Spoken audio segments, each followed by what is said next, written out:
जंगल में कई दिनों से लगातार बारिशें हो रही थी। टुनटुनी चिड़िया उन बारिशों से बहुत परेशान थी। हे भगवान, पता नहीं ये बारिश कब रुकेगी। मेरे पूरे घोंसले में बारिश का पानी टपक रहा है। अजय लाडो बेटा, जल्दी भाग, पता नहीं ये घोंसला कब टूटकर गिर जाए। मैं लाडली को लेके बाहर जा रही हूँ। अपनी माँ की चिल्लाने की आवाज़ सुनकर लाडो चिड़िया जल्दी से भागकर घोंसले से बाहर आती है। अचानक से बिजली की तेज आवाज़ के साथ टुनटुनी चिड़िया का घोंसला टूटकर नीचे गिर जाता है। अब उनके पास रहने के लिए कोई भी ठिकाना नहीं था। टुनटुनी अपनी 2 बच्चियों को लेकर इधर उधर घूमने लगती है। ये कैसी आफत आ गई मेरे ऊपर। इतनी तेज बारिश में अपनी बच्चियों को लेके कब तक भटकती रहूंगी। कहीं कोई सर छिपाने की जगह मिल जाती तो अच्छा होता। काश तेरे पापा जिंदा होते तो आज हमारा भी ये पक्का घर होता। तभी लाडो चिड़िया को दूर एक बड़ा अंडा दिखाई देता है। माँ, वहाँ देखो, उस पेड़ के नीचे एक बड़ा सा अंडा पड़ा है। चलो चलकर उसमें छिप जाते हैं। टुनटुनी चिड़िया अपनी बेटियों के साथ उस अंडे के पास आ जाती है। अरे, ये तो कोई शुतुरमुर्ग का अंडा है। इसमें तो दरवाजा और खिड़कियाँ भी है। शायद शुतुरमुर्ग का बच्चा इस अंडे में से बाहर आ चुका है। टुनटुनी चिड़िया अपनी बच्चियों के साथ जल्दी जल्दी उस अंडे के घर में चली जाती है। अजय लाडो बेटिया, ऐसा लग रहा है इस घर में पहले से कोई रह रहा हो। कोई बात नहीं माँ, चाहे इस घर किसी का भी हो, अब हम ये घर छोड़ के कहीं नहीं जाएंगे। तभी टुनटुनी चिड़िया की छोटी बेटी लाडली भोजन मांगने लगती है। माँ, मुझे बहुत भूख लग रही है, मुझे खाने के लिए कुछ दो ना माँ। लाडली, तू पागल हो गई क्या? इस बारिश में अब माँ भोजन लेने कहाँ जाएगी? चुपचाप सोने की कोशिश कर। लाडो दीदी, मुझे नींद नहीं आ रही है, भूख से मुझे पेट में दर्द कर रहा है। माँ, मुझे बहुत भूख लग रही है, कुछ खाने के लिए है तो दो ना माँ। लाडो बेटा, इस बारिश में सर छुपाना है कितना मुश्किल हो रहा है और तुम्हें खाने की पड़ी है। लाडो, इसे थोड़ा पानी पिला दो, फिर तुम दोनों जाकर सो जाओ। लाडो चिड़िया अपनी बहन को पानी पिलाती है और फिर दोनों बहनें सो जाती हैं। चलो, मेरी दोनों बच्चियां तो सो गई, लेकिन मैं नहीं सो सकती। मुझे रात भर जागकर इनकी रखवाली करनी होगी।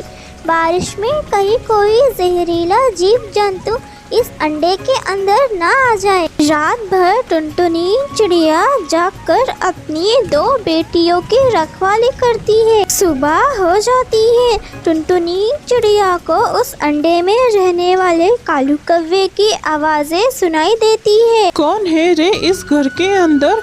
जल्दी दरवाजा खोल, मैं बारिश में भीग रहा हूँ। टुनटुनी चिड़िया दरवाजा खोलती है। ये चिड़िया, कौन है रे तू? ये मेरा घर है, निकल मेरे घर से। नहीं निकलूंगी मैं ये घर से। जाओ, जो करना है कर लो। जब मैं ये घर में आई थी ना, ये घर तो खाली पड़ा था। मैं तो कल मेरे लिए भोजन लेने गया था। कल तेज बारिश के कारण मैं वापस नहीं आ सका। चलो निकलो मेरे घर से अब। अंकल, हमें यहाँ से मत निकालिए। बारिश में हमारा घोंसला टूट गया, अब हम कहाँ जाएंगे? अरे, तुम दोनों को एक बार में समझ में नहीं आ रहा है?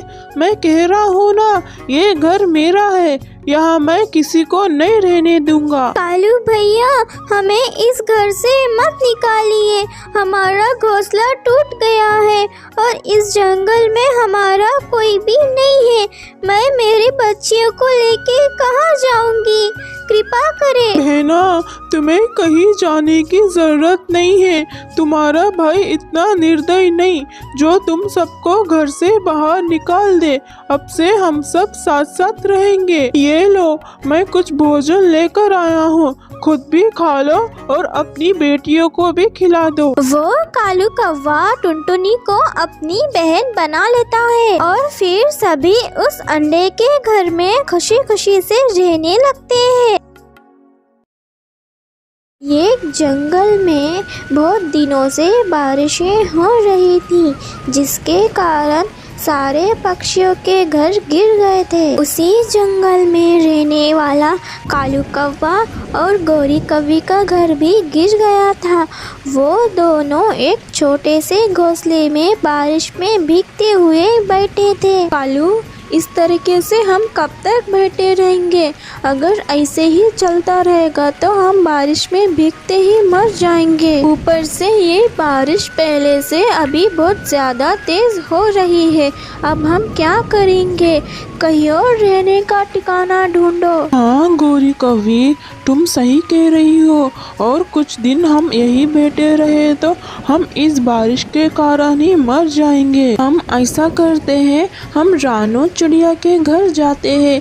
उसने अपना घर बहुत मजबूती से बनाया है, वो बहुत अच्छी है। हमें ज़रूर उसके घर में आसरा देगी बारिश रुकने तक। उसके बाद हम भी हमारा एक मजबूत घर बना लेंगे। फिर वो दोनों पति पत्नी रानू चिड़िया के घर आके उसका दरवाजा खटखटाने लगते हैं। रानू, दरवाज़ा खोलो, हम बारिश में भीग रहे हैं और हमारा घर भी बारिश के कारण टूट के बिखर गया है। जल्दी से दरवाज़ा खोलो रानू। अरे कालू, गौरी, तुम लोग यहाँ बारिश में ऐसा क्यों भीग रहे हो? चलो जल्दी आओ, घर के अंदर चलते हैं। वो दोनों को रानू चिड़िया अपने घर के अंदर ले आती है। रानू बहन, तुम्हारा बहुत बहुत धन्यवाद।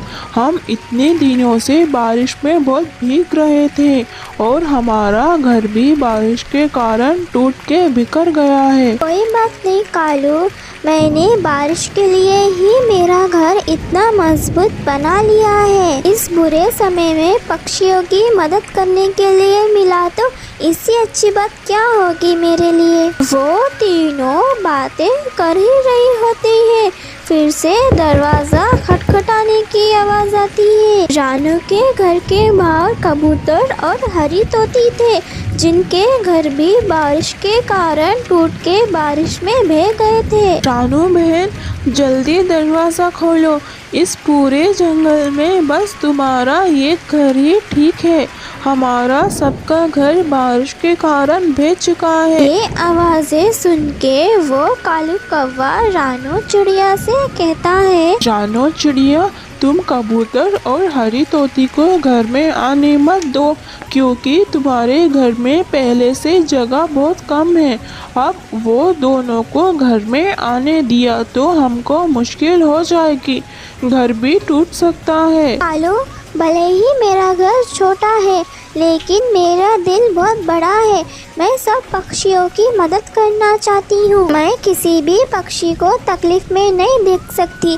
अगर मैं आप दोनों को घर में आने नहीं दी तो क्या कर लोगे आप? रानू चिड़िया की ये सब बातें सुनकर वो कालू कौवे को बहुत शर्मिंदा महसूस होता है और वो रानू चिड़िया से ऐसे कहता है, रानू चिड़िया, मुझे माफ़ कर दो। आपका दिल बहुत अच्छा है, आपके कारण ही हम बारिश से भीगने से बचे। रानू चिड़िया उन दोनों की मदद करने के लिए घर के बाहर आती है। कबूतर भैया, हरी तोती बहन, जल्दी से घर के अंदर आ जाओ, बारिश और तेज हो रही है। रानू चिड़िया, तुम बहुत अच्छी हो, तुमने हम सबकी बहुत ज़्यादा मदद की है। हम भी बारिश रुकने बाद तुम्हारे जैसा मजबूत घर बना लेंगे। उन सबको रानू चिड़िया खाने के लिए कुछ फल देती है। बारिश के कारण वो सभी एक ही घर में रहते हैं और खुशी खुशी से बारिश के मज़े लेते हैं। एक जंगल में टुनटुनी चिड़िया अपनी बेटी चुनचुन और अपने आलसी पति कालू कौवे के साथ रहती थी। उसका पति आलसी होने के कारण टुनटुनी को ही सारा खेती का काम देखना पड़ता था। उसने अपने खेत में कई सारे अनार के पेड़ लगा रखे थे, जो अनार बेचकर वो अपना घर का खर्च चलाया करती थी। एक दिन वो अपने खेत पर काम कर रही होती है, तभी उसकी पुरानी एक सहेली उसके पास आती है। अरे टुनटुनी, मैं जब भी देखती हूँ तुम ही खेत पर काम करती हो, तुम्हारा पति कालू कौवा क्या करता है? तुम अकेले ही घर और खेती कैसे संभाल लेती हो? क्या करूँ दोस्त, मैंने इनको कई बार बोला, लेकिन ये मेरी बात सुनते ही नहीं। थक हार कर मुझे ही इन अनारों को संभालना पड़ता है। अगर मैं इनकी देखभाल नहीं की तो सारे अनार के पेड़ सूख जाएंगे।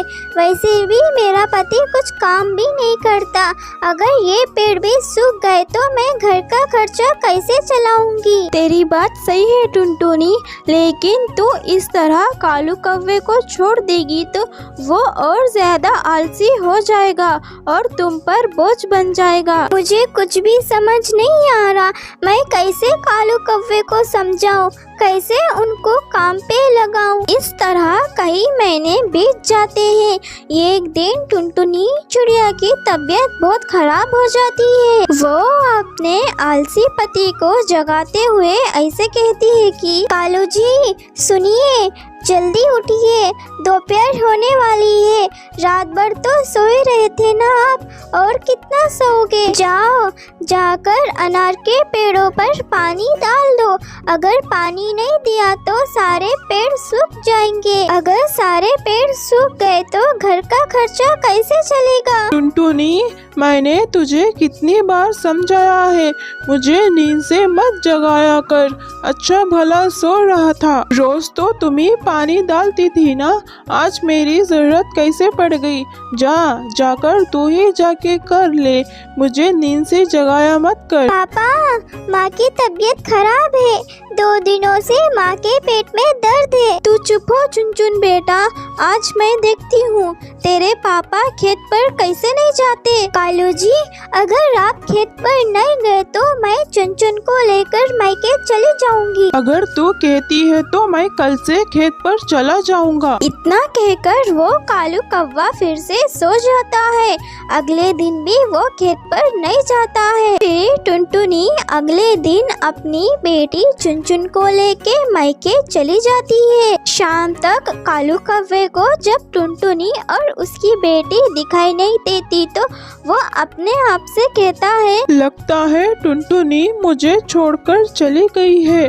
मुझे भूख भी लग रही है, पहले जाके खेत से कुछ अनार तोड़ के खा लेता हूँ, फिर सोचता हूँ क्या करना है। वो कालू कौवा अपने खेत पर आकर देखता है तो सारे अनार पानी के बगैर सूख चुके थे और सारे अनार खराब भी हो चुके थे। हे भगवान, ये सब मेरे आलस की वजह से हुआ है। कालू कौवा नदी से पानी लाकर अनार के पेड़ों पर डालता रहता है और अपनी आलस छोड़कर उन अनार के पेड़ों को देखभाल करने लगता है। कुछ ही दिनों में वो सारे पेड़ हरे भरे हो जाते हैं और उन पे लाल और रसीले अनार नजर आने लगते हैं। ये सब देखकर वो कालू कौवा बहुत खुश होता है और कुछ अनारों को तोड़कर बाजार में बेचने लगता है। जब ये बात टुनटुनी चिड़िया को पता लगता है तो वो अपनी बेटी को लेके घर लौट आती है। फिर दोनों पति पत्नी मिलकर अनार की खेती करने लगे